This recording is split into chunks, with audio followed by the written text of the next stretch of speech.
Every week, new videos show Russian losses, destroyed cities, and troops being wiped out. Any other world leader would have already sought a peace deal. But not Putin. He keeps pushing forward as if he were winning. In this video, you are going to understand why. There is a hidden factor, a specific fear, that keeps Putin from stopping the war, even with his economy bleeding and his generals in despair. And when you hear what that fear is, everything Russia has done since 2022 will finally make sense. The truth behind the war starts to become clear when you realize that everything Moscow announced in the first month, protecting Russian speakers, saving the Donbass, denazifying Ukraine, was never the real objective. These justifications were only the smokescreen needed to prepare public opinion and give a defensive mission appearance to something much bigger. At the beginning of the offensive, the Kremlin insisted it was merely reacting. Putin claimed that Russian-speaking minorities were being persecuted, that the Ukrainian government was dominated by Nazis, and that Russia had no territorial ambitions. It supposedly only wanted to guarantee security and stability. But it took just a few weeks for that narrative to fall apart. Most of the supposedly oppressed cities rejected the military occupation. Russian-speaking communities, especially in the east, did not welcome the soldiers as liberators. On the contrary, they resisted, passed along positions to Kyiv, sabotaged columns, and helped repel troops across entire regions. If the mission had truly been to protect anyone, the natural reaction would have been to evacuate civilians and pull back. But Moscow did the opposite. It expanded attacks, pushed into regions that do not speak Russian, and intensified bombardments on civilian areas. The narrative of humanitarian aid did not survive its first encounter with reality, because it was never true. And this is where the pattern Russia tried to hide becomes visible. The real objective was always to control all of Ukraine. That intention became explicit when Putin approved the annexation of 4 regions: Donetsk, Luhansk, Zaporizhia, and Kherson, even without full military control of any of them. It was a political statement, not a military one, an assertion of ownership. And Putin himself gave it away. In a speech aimed at his domestic audience, he stated clearly, "Russians and Ukrainians are one people. All of Ukraine belongs to us." It is not about the Donbass. It is not about disputed borders. It is about absorbing an entire sovereign country and restoring what he considers the natural border of the Russian world. This vision is not military, it is imperial. It resurrects 19th century logic when the power of a state was measured by how much territory it could dominate. For Putin, Ukraine is not a neighbor, it is a lost part of the empire. And accepting full Ukrainian independence would mean admitting that Russia is no longer the power he dreams of rebuilding. And even in scenarios where Russia could not occupy every mile of the country, the end goal would remain the same, turning Ukraine into a political satellite, a new Belarus, an obedient government with no strategic autonomy, incapable of making decisions that go against Moscow. Analyst Guillaume Duval describes this precisely. The Russian goal was never just to control the Donbass or secure coal and steel routes. What Putin truly seeks is absolute geopolitical control, a submissive Ukraine, integrated into the Russian sphere with no ability to align with the West. And that explains why the war does not stop. Because for Putin, stopping now would mean giving up the dream that defines his entire foreign policy. The first key to understanding this war was the imperial dream. But the second is even more dangerous, because it explains why Putin thinks he is winning, even when the rest of the world sees the opposite. When a leader builds a system based on fear, he loses control of reality. And that is exactly what is happening inside the Kremlin today. Putin is not just the president of Russia. He is the center of a system where no one dares deliver bad news. Generals, ministers, and intelligence chiefs have learned to survive by saying what he wants to hear. One mistake, one pessimistic assessment, one wrong forecast, and a career is over. In some cases, so is a life. This creates a fatal paradox. The more authoritarian the regime becomes, the less real information reaches the top. Inside the command rooms in Moscow, reports are filtered, edited, and polished before they reach Putin's desk. Losses are minimized, gains are exaggerated, failed operations are turned into limited successes. And behind it all lies a psychological pattern. Every officer is afraid of being the bearer of bad news. No one wants to be the general who says, "Sir, we are losing." So they lie, all of them, all the time. One of the most blatant examples happened in Vovchansk. Russian state media repeatedly announced that their forces controlled 70% of the city. Newspapers, military channels, spokespersons all repeated the same number as if it were undeniable. But independent analysts, including the Institute for the Study of War, the ISW, estimated the real control at around 23%. And images from the area say everything. Tanks destroyed in narrow alleys, armored vehicles burned next to ruined buildings, positions abandoned in a hurry, ammunition detonated on the ground. None of that appears in the official reports. Another common case is material losses. While the Russian Ministry of Defense announces small casualties, videos published by Russian troops show entire columns hit by FPV drones, armored vehicles shredded by mines, and positions wiped out by precision artillery. This discrepancy is not an accident. It is the system working exactly as designed. And here is the most dangerous consequence. Putin believes what his generals tell him.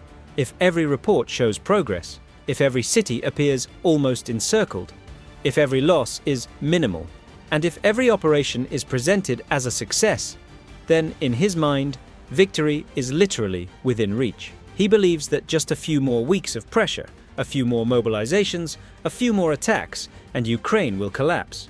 He lives inside a narrative built to please him, not to inform him. And that is why negotiating peace never seems like an option. Why negotiate if you believe you are winning? This bubble of disinformation not only keeps the war alive, it drives it forward, blinding the one man who most needs to see reality. If the disinformation bubble explains why Putin thinks he is winning, the third reason explains why he cannot stop, even if he wanted to. Because at this point, pulling back would mean losing not only the war, but the regime itself.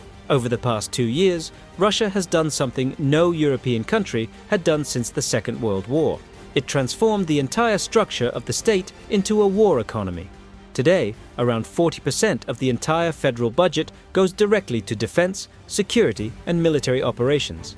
That is more than the country invests in education, healthcare, and infrastructure combined. Factories that once produced tractors now manufacture light armored vehicles. Aviation industrial complexes work 24 hours a day to replace missing helicopters and drones. The ammunition industry has become the main economic engine, responsible for keeping entire cities employed. The war stopped being a military project, it became a national industry. Millions of jobs depend on it, directly and indirectly. That means losing the war is not just a military defeat, it is an economic shock of massive scale. And Putin knows it. But the economy is only half the problem. The other half is politics. With the war ongoing, Putin can justify virtually any internal failure. Crumbling roads, collapsing hospitals, medicine shortages, declining income, rising inflation. Everything becomes the fault of Western sanctions and the Ukrainian threat. The war gives the Kremlin an all-purpose explanation for the silent collapse of the country. If the conflict ended tomorrow, the curtain would fall. The Russian public would clearly see that the war not only failed to bring benefits, it accelerated national deterioration. And worse, they would discover that trillions of rubles were burned on campaigns that produced few concrete results. Putin does not just fear looking weak, he fears looking useless. But there is something even more explosive waiting to blow: the veterans. Russia has already sent more than 600,000 soldiers to the front in different rotations. Many will not return, but those who do will carry scars the Kremlin cannot hide. Amputations, deep trauma, post-traumatic stress disorder, chemical dependency, and in many cases, chronic illnesses like hepatitis and HIV, common due to poor medical conditions and improvised transfusions. And here is the problem: Russia has no social structure capable of absorbing that impact. Military hospitals are overrun, psychiatric clinics have waiting lists, reintegration programs are nearly non-existent, and the job market has no space for hundreds of thousands of traumatized men, unqualified and accustomed to the brutality of war. If all these veterans returned home at once after a peace agreement, what would happen? A drastic spike in crime, surges in domestic violence, paramilitary groups formed by ex-combatants, explosive local protests, large-scale regional instability. Russian specialists describe this as the post-war social time bomb. And Putin knows that if the war ends, he will be the only one responsible for defusing it. That is why the war is not just a choice. It is a shield a shield against a collapsing economy, against a worn-out political system, and against a country that could explode internally if the conflict stops. And for a leader who built his entire power on the promise of stability, that is the kind of risk he can never accept. The last piece of this puzzle is not in Moscow. It is in Beijing. If Putin does not back down for internal reasons, there is an external factor that keeps the war alive, and it goes by the name of the People's Republic of China. When Russia invaded Ukraine, it believed it could withstand Western sanctions. But reality was different. Frozen banks, companies leaving en masse, a technological collapse, and a brutal drop in industrial capacity. And that pushed Moscow straight into Beijing's arms. Today, China buys most of Russia's oil and gas, and buys it at a discount. It is also the supplier of nearly all critical technology that Russia can no longer import. Microchips, industrial machinery, electronic components, and even commercial drones used on the front lines. The balance is clear. Russia needs China far more than China needs Russia. And that has turned Moscow into something Putin spent decades insisting it would never become: a junior partner, dependent, with no real bargaining power. But why would China support, even indirectly, such a costly war? Because for Beijing, this conflict is a strategic gift. First, the war diverts global attention. While the United States and Europe pour resources into Ukraine, China quietly advances in the South China Sea, pressures Taiwan, and expands its military presence across Asia. Second, the conflict drains NATO. Missiles, artillery ammunition, air defense systems, everything is being shipped in massive quantities to Eastern Europe. This reduces American stockpiles and forces the West to spend hundreds of billions that would otherwise be invested in containing China in the Indo-Pacific. Third, the longer the war lasts, the more dependent on China Russia becomes. Cheap oil, exclusive access to resources, growing political influence. It is the perfect scenario for Beijing, a nuclear power turned in practice into an economic vassal state. For China, the conflict is not a crisis, it is an opportunity, and that is why Beijing fears one specific thing: a peace negotiated by the United States. If Washington mediated an agreement, Russia might try to rebuild ties with the West. Sanctions would be renegotiated. Russian energy would flow back into Europe. Moscow would regain part of the autonomy it lost. And that would be China's worst nightmare. Which is why, for Beijing, the best war is a war that keeps going. In the end, the war only seems endless because four forces keep pushing Moscow in the same direction. First, Putin's imperial dream, the fixed idea of reconquering Ukraine and restoring a past that will never return. Then, the disinformation bubble surrounding him, feeding illusions and hiding defeats that would be obvious to any other leader. Third, the all-in gamble, an economy transformed into a war machine and a regime that would not survive the political cost of admitting failure. And finally, the external factor, China, which profits from every month of conflict and keeps Russia trapped inside its strategic interests. With so many gears turning at the same time, peace is not just unlikely, it becomes a threat to Putin. The war is no longer about territory. It has become the pillar holding his regime up. The question now is not whether he will stop, but what it will take to force him to stop. And if all of this already sounds serious, what is happening inside Russia itself is even more revealing. In recent months, alarming signs have emerged that Putin's system is starting to crack from within. Soldiers refusing orders, entire units collapsing, and commanders struggling to maintain control.